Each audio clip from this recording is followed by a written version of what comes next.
তো নাইকা থেকে একটা পার্সেল এসেছে, সেটাই এখন আনবক্সিং করব। আনবক্সিং করতে করতে তোমাদের কিছু কথা বলে শোনো। তো নাইকা থেকে আমি যখন অর্ডার করেছিলাম, আরও কিছু অনেক জিনিসই অর্ডার করেছিলাম, শুধু এটা না, এটা লেটে এসছে।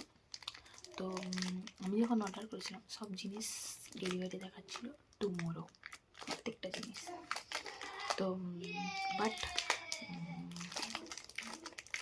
যখন পরের দিন আমি চেক করলাম, দেখলাম ওটা 2 তারিখ দেখাচ্ছে।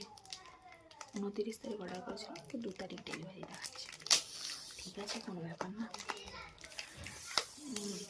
তারপরে 2 তারিখ যখন ডেলিভারি রাতের দিকে চেক করি, এখনও পর্যন্ত এলো না কেন, তখন দেখি 2 তারিখের জায়গায় ওটা 3 তারিখ করে দিয়েছে নিজে থেকেই।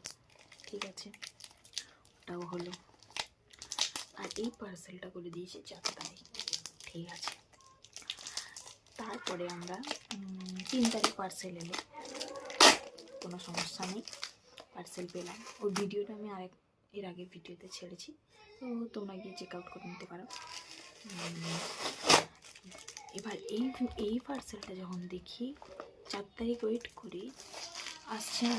যখন আমি চেক করি, এটার ডেলিভারি দেখিয়েছিল 6 তারিখ। ঠিক আছে, তারপরে আবার যখন সেই দিন রাত্রেবেলা চেক করি, দেখি 10 তারিখ দেখিয়েছে। ঠিক আছে, তো 10 তারিখ দেখলাম, ঠিক আছে যাও 10 তারিখ আসতে। তারপরে আমি যখন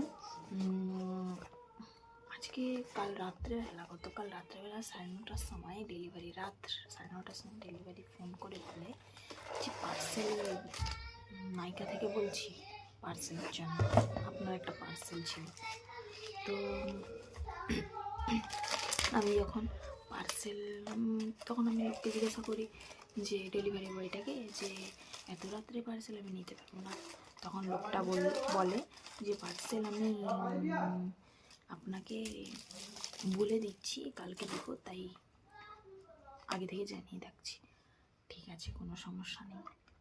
আজ সকাল থেকে পার্সেল আসেনি। সকালে বিকাল হয়ে গেল, সন্ধ্যা হয়ে গেল, আমি বারবার ওই নাম্বারে কল করছি, কোনো পার্সেল আসেনি। ঠিক আছে, এরপরে সন্ধ্যে 7:30টার সময় ফোন আসে।